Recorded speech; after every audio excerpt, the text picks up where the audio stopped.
A man has been arrested after police say he threatened people before a Fort Smith City Directors meeting. Now, investigators say they're also looking into several other reports connected to recent meetings. 5 News reporter Taylor Howard explains why Fort Smith police and city directors are concerned. It's really picked up in the last few months, and you know, it's been very interesting.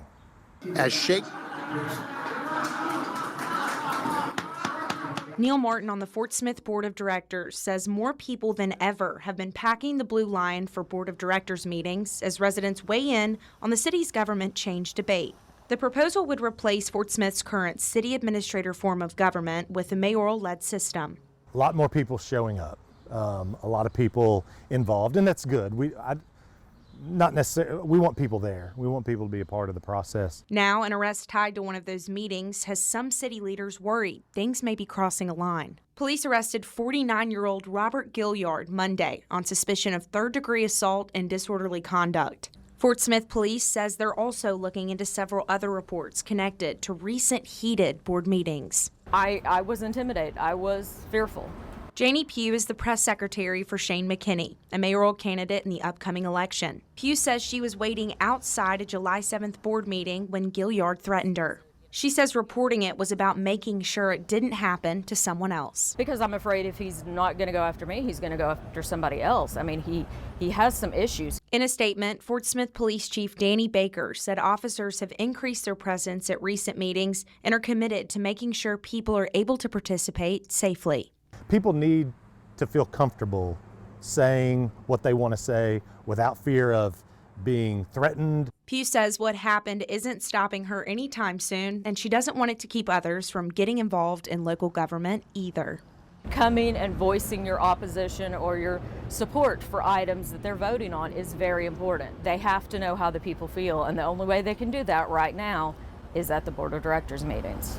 In Fort Smith, covering news where you live, Taylor Howard, 5 News. Fort Smith police also looking into those other reports connected to board meetings and say with more presence at future ones, they hope it will make people feel safer to attend those meetings. A reminder that Shane McKinney is one of the 5 candidates running for Fort Smith mayor this November. Board directors Christina Katsavitz and Lee Kemp are running in the race. Pastor Dan Williams and Sarah Harrison have also announced campaigns. New tonight, Arkansas State Police say they seized 150 pounds of marijuana during a traffic stop in Crawford County. Police say they stopped a van on I-40 near Van Buren yesterday afternoon, found high-grade illegal marijuana in packaged bundles. A 28-year-old woman from Georgia was arrested and taken into custody at the Crawford County Detention Center. Investigators say she was driving from California to Whitehall, Arkansas. Meanwhile, we've learned legal marijuana, medical marijuana sales in Arkansas have declined in the first half of this year. The Department of Finance says in the first 6 months of this year, $140 million worth of medical marijuana has been sold. It's about $4 million less than this time last year, which was a record year for the state. This year's sales have brought in $16 million in tax revenue. 3 dispensaries in Northwest Arkansas are ranked 6th through 8th in sales. We've also been telling you all week about the intestinal parasite cyclosporasis that's now caused 14 cases in Arkansas. Today, we also saw how it's impacting businesses at a local farmers market. At the Fayetteville Farmers Market, one vendor said business was a little slower than normal today. Growers said customers should continue washing produce thoroughly and follow normal food safety practices. Shoppers at the market said the outbreak has been top of mind, especially and looking at fresh fruits and vegetables. We're just talking about that. Those blackberries over there looked delicious, and I decided I'm just going to cook them in a cobbler and not worry about the parasites. Yeah, we're probably going to pass on any lettuce we see, unfortunately. State leaders say people should wash produce under running water, use a produce brush when needed, and avoid soaking fruits and vegetables because the parasite can then reattach. If you don't mind it, heating is also the most effective way to kill the parasite. In a speech to the nation tonight, President Trump alleged China obtained millions of voter rolls and interfered in U.S. elections. Jesse Mitchell gives us the latest. Good evening. President Trump delivered a primetime address from the White House saying he has declassified documents that show China's interference in U.S. elections. The People's Republic of China carried out what is believed to be the largest compromise of election data in history, resulting in China's illicit acquisition of 220 million U.S. voter files. The president also accused U.S. intelligence agencies of covering up China's actions. All they kept saying is, this is the most secure election in the history of our country.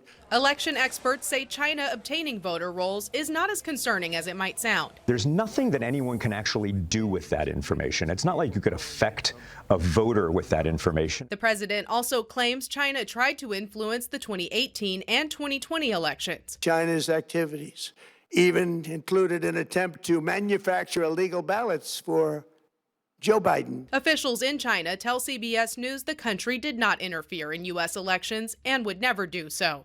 President Trump also returned to allegations the U.S. election system is not secure. Because no country can be great without fair and honest elections. Election experts dispute the president's allegations.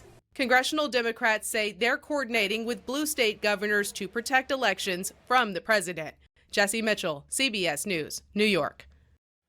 The president is pushing Congress to approve the Save America Act, which would tighten election laws across the nation 4 months before the midterm elections.